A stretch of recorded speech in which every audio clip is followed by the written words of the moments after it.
Welcome to my channel. आज के अपने वीडियो में हम डिस्कस करेंगे जो भी अभी करंट में न्यूज़ मूव कर रही है बैंक प्राइवेटाइजेशन से रिलेटेड, उन सारे न्यूज़ के पीछे क्या सच्चाई है, क्या गवर्नमेंट ने एक्चुअल में कुछ डिसीजंस लिया है या गवर्नमेंट एक्चुअल उस तरीके के कुछ डिसीजंस लेने जा रही है जिस तरीके की न्यूज़ मूव कर रही है, या सिर्फ वो न्यूज़ एक सोर्सेज के थ्रू कलेक्ट की गई इन्फॉर्मेशन है जो कि लोगों को बताई जा रही है। We will discuss all the things one by one. सबसे पहले हम डिस्कस कर लेते हैं इंडियन बैंकिंग सेक्टर के बारे में। जैसा कि हम सभी जानते हैं, इंडियन बैंकिंग सेक्टर बहुत ही बड़ा सेक्टर है और चूँकि बैंकिंग सेक्टर ऑटोमेटिकली एक ऐसा सेक्टर होता है जो फाइनेंस के फील्ड में हम देखें तो एक बहुत ही मेजर रोल प्ले करता है। इंडियन बैंकिंग सेक्टर में basically public and private sector दोनों ही बैंक आते हैं। पब्लिक सेक्टर बैंक्स का ऑटोमेटिकली बहुत ही ज़्यादा हम देख रहे हैं कि हमारे कंट्री में डिपॉजिट है। अगर हम पब्लिक सेक्टर की बात करें तो पब्लिक सेक्टर की खुद के जो डिपॉजिट्स अगर टोटल हम देखें तो on an average this is 84,86,215 crore है, as compare to privatize sector जिसका अपने आप में बहुत ही कम है as compare public sector, that is 37,70,013 only 13 crore only. इसी तरीके से हम अगर फॉरेन डायरेक्ट इन्वेस्टमेंट की बात करते हैं तो पब्लिक सेक्टर में एफडीआईज को बहुत कम परमिट करके रखा है। इट इज़ ओनली 20%, मतलब फॉरेन डायरेक्ट इन्वेस्टर्स ओनली 20% ही पब्लिक सेक्टर बैंक्स में इन्वेस्ट कर सकते हैं as compare to private sector bank जिसमें कि एफडीआईज को 74% तक अलाउड है। मीन्स एफडीआईज इन्वेस्टमेंट जो भी है वो प्राइवेट सेक्टर में मैक्सिमम है, ज़्यादा है as compare to public sector. वहीं हम देखें तो एसेट्स जो टोटल एसेट्स हैं वो भी पब्लिक सेक्टर के हमारे ज़्यादा हैं as compare to private sector. Public sector में 7,18,784 करोड़ के आसपास है। वहीं अगर हम प्राइवेट सेक्टर की बात करें तो it is much less, that is 3,69,363 crore. तो अगर हम एसेट्स होल्डिंग की भी बात करते हैं तो पब्लिक सेक्टर के पास ज़्यादा एसेट्स है as compare to private sector.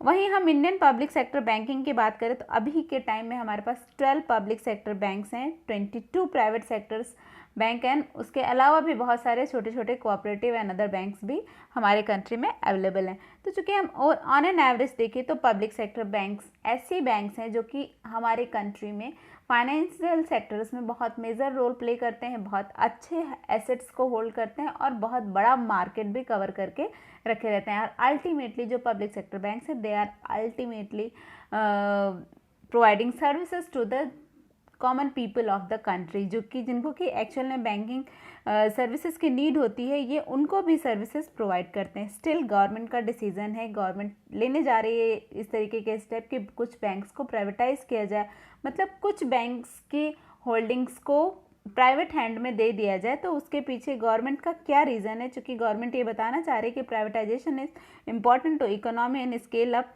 Healthy competition in the market and reduces prices. Government का ये सोचना है कि प्राइवेटाइजेशन अगर गवर्नमेंट बैंक में लेकर आएगी तो बैंक की जो इकोनॉमी है उसमें एक हेल्दी कंपटीशन अराइज होगा। जो बैंकिंग सेक्टर है वो हेल्दी, एक बहुत अच्छा कंपटीशन एक दूसरे से करेंगे और बहुत इफेक्टिवली ग्रो करेंगे, जिससे इकोनॉमी पे बहुत पॉजिटिव इम्पैक्ट करेगा। वहीं गवर्नमेंट का ये भी मानना है कि having private ownership of banking will bring change in structuring incentives and accountability. चूँकि अभी के टाइम में अगर बैंक्स में कुछ भी प्रॉब्लम आती है, कोई भी लोन डिफ़ॉल्ट करता है, तो it is actually little bit difficult to fix accountability. वहीं अगर वो प्राइवेटाइज हो जाएगा तो गवर्नमेंट का ये मानना है कि अकाउंटेबिलिटी फिक्स करने में थोड़ा ईजी होगा as compare to now days.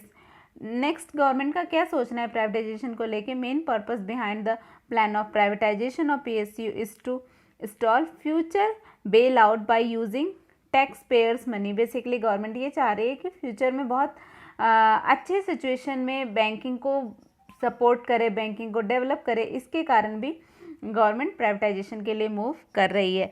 Big economic event like demonetization, mergers brought a lot of uncertainty and changes in the banking sector। इसके कारण भी गवर्नमेंट चाह रही है कि हम कुछ बैंकों का प्राइवेटाइज कर दे ताकि वो प्राइवेट हैंड में चले जाए और वो उनका इफ़ेक्टिवली कंट्रोल करे, मैनेज करे, जिससे कि गवर्नमेंट बैंक्स की कंडीशन थोड़ी इम्प्रूव हो जाए, अच्छी हो जाए।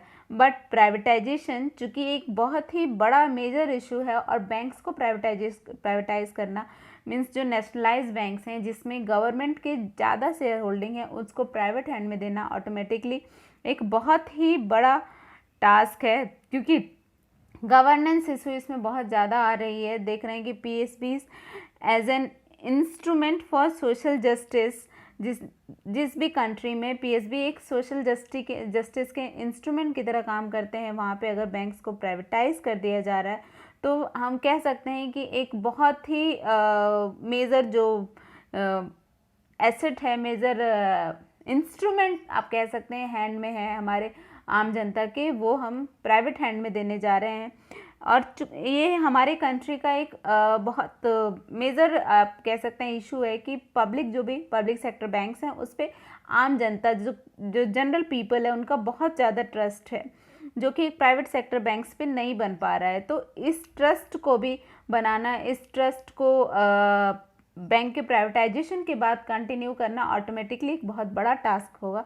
वहीं हम आगे बात करते हैं तो government schemes will not work in private sector banks. जितने भी गवर्नमेंट स्कीम्स लॉन्च करती है, सुकन्या समृद्धि योजना या फिर जनधन योजना, इस तरीके की जितने भी गवर्नमेंट ने स्कीम्स लॉन्च की, ये सारी स्कीम्स जो भी हैं ये प्राइवेट बैंक्स बहुत इफेक्टिवली लॉन्च नहीं करते हैं, प्राइवेट बैंक्स बहुत इफेक्टिवली इसमें पार्टिसिपेट नहीं करते हैं। तो हम इसको भी देखें तो गवर्नमेंट को भी कहीं ना कहीं ये बहुत बड़ा हर्डल है कि अगर हम बैंक्स का प्राइवेटाइजेशन कर देते हैं तो हमारे जो भी स्कीम्स होगी उनको लॉन्च करना, उनको एक्चुअल में आम जनता तक पहुंचाना एक बहुत ही मुश्किल टास्क हो जाएगा। वहीं हम देखें तो to what extent government will influence after privatization, जो भी गवर्नमेंट अगर बैंक का प्राइवेटाइजेशन कर देगी तो किस एक्सटेंट तक गवर्नमेंट जो भी अपने एम्बिशंस को प्लान करके रखी है वो किस एक्सटेंट तक फुलफिल होगा या कहाँ तक पॉसिबिलिटी है फुलफिल होने की। तो ये सारे बहुत मेजर इश्यूज़ हैं जो कि प्राइवेटाइजेशन के साथ मूव कर रहे हैं।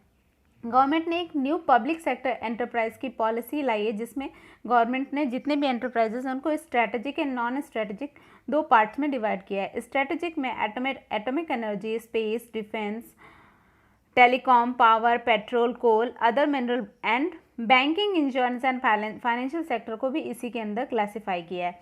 मीन्स इन सारे सेक्टर्स को गवर्नमेंट ने स्ट्रैटेजिक पोर्शन के अंदर रखा है। तो स्ट्रेटेजिक में रखा है means the minimum presence of existing companies at the holding level will be retain under the government control. तो गवर्नमेंट ने ये डिसाइड किया कि जो भी सेक्टर्स स्ट्रेटेजिक में हैं उसमें गवर्नमेंट हमेशा ही अपना मिनिमम प्रेजेंस रखेगी। मिनिमम प्रेजेंस रखेगी मतलब गवर्नमेंट कभी भी इन स्ट्रेटेजिक सेक्टर्स को कंप्लीटली प्राइवेटाइज करने का डिसीजन नहीं ले रही है। मतलब गवर्नमेंट ने कहीं भी ये नहीं कहा है कि हम इन सारे सेक्टर्स को कंप्लीटली प्राइवेटाइज करेंगे। गवर्नमेंट अपनी शेयर होल्डिंग्स को मिनिमाइज करेगी। मीन्स अगर गवर्नमेंट ये कह रही है कि हम बैंकिंग सेक्टर का प्राइवेटाइजेशन करेंगे, जैसा कि हमारे ऑनरेबल फाइनेंस मिनिस्टर जी ने भी कहा था कि वो 2 पब्लिक सेक्टर बैंक्स का और एक इंश्योरेंस कंपनी का प्राइवेटाइजेशन करेंगे, तो इससे एक्चुअल मीनिंग यही निकलता है कि government in strategic sectors means banking sector के भी अगर किसी बैंक का प्राइवेटाइजेशन होगा भी या किसी बैंक को भी प्राइवेटाइजेशन में डाला जाएगा तो उसमें भी मिनिमम शेयर होल्डिंग होगी, वो गवर्नमेंट के पास ज़रूर रहेगी। कंप्लीटली गवर्नमेंट प्राइवेट हैंड में बैंकिंग को नहीं देगी। जो भी हमारे प्राइवेटाइजेशन के डिसीजंस होंगे उसमें कंप्लीट प्राइवेटाइजेशन नहीं होगा। तो इसलिए हम ये कह सकते हैं कि new policy desires uh bare minimum presence of central public sector enterprise in the strategic sector, public sector in the strategic sector and non-strategic sector which are not performing well to be taken up for privatization, merger and with other public sector enterprise or will be closed। Means government का ये कहना है कि जो भी strategic sectors हैं, जो companies या जो भी सेक्टर्स अच्छा परफॉर्म नहीं कर रहे हैं उनको गवर्नमेंट प्राइवेटाइजेशन में डालेगी, लेकिन उसमें गवर्नमेंट इस तरीके से प्राइवेटाइजेशन में डालेगी कि उसमें मिनिमम अपना प्रेजेंस हमेशा बनाए रखेगी और कुछ शेयर्स को वो प्राइवेट हैंड में मूव कर देगी। तो इस तरीके से गवर्नमेंट अपने प्राइवेटाइजेशन के डिसीजन पे आगे मूव कर रही है। लेकिन चूंकि गवर्नमेंट अभी बहुत मेजर डिसीजंस नहीं ले रही है, गवर्नमेंट बहुत सारे एक्शंस अभी इस पर नहीं ले रही है, तो इसलिए हम ये कह सकते हैं कि प्राइवेटाइजेशन के प्रोसेस को अकम्प्लिश होने में, इम्प्लीमेंट होने में और एक्चुअल में ये प्रोसेस में आने में इट टेक्स टाइम। तो अभी प्रेजेंट में गवर्नमेंट इस तरीके के किसी भी डिसीजंस को लेने के लिए बहुत ज़्यादा एक्टिव नहीं है, क्योंकि चूँकि हमने देखा कि आईडीबीआई का जिस तरीके से प्राइवेटाइजेशन हुआ है, आईडीबीआई जिस तरीके से प्रोसेस में आई है, जैसा प्राइवेटाइजेशन अभी भी गवर्नमेंट को ये लग रहा है कि कहीं ना कहीं बैंकिंग सेक्टर का प्राइवेटाइजेशन करना is actually a very difficult task, जो कि आईडीबीआई को करने के बाद गवर्नमेंट को ऑलरेडी कुछ ना कुछ आइडिया तो लग ही गया होगा। अभी भी हम देख रहे हैं कि आईडीबीआई को कम्प्लीटली गवर्नमेंट उतने अच्छे से रनिंग पोजीशन में नहीं ला पाई है। तो इस तरीके से हम कह सकते हैं कि प्राइवेटाइजेशन एक्चुअल में एक बहुत ही डिफ़िकल्ट टास्क होने वाला है गवर्नमेंट के लिए, और अल्टीमेटली कहीं ना कहीं सबको अफेक्ट करेगा। तो नेचुरली सभी इसका अपोज कर रहे हैं, और हमें गवर्नमेंट के ओपिनियन को एक्सेप्ट करने के साथ साथ अपनी भी जो भी हमारी रिक्वायरमेंट है, जो भी हमारे ओपिनियंस है, उसको भी रखना चाहिए। तो as far as my concern कि गवर्नमेंट का जो ये प्राइवेटाइजेशन का डिसीजन है वो कहीं ना कहीं सबको एडवर्सली अफेक्ट करेगा, और इट मे पॉसिबल कि गवर्नमेंट को इससे कुछ बेनिफिट होगा जो भी गवर्नमेंट ने अप्लाई किया है। बट अभी के टाइम में अगर हम जो सिचुएशंस को देख रहे हैं, तो we actually need a nationalize a government maximum shareholding bank for our country. That's all for today's video. Thank you. Take care. Goodbye.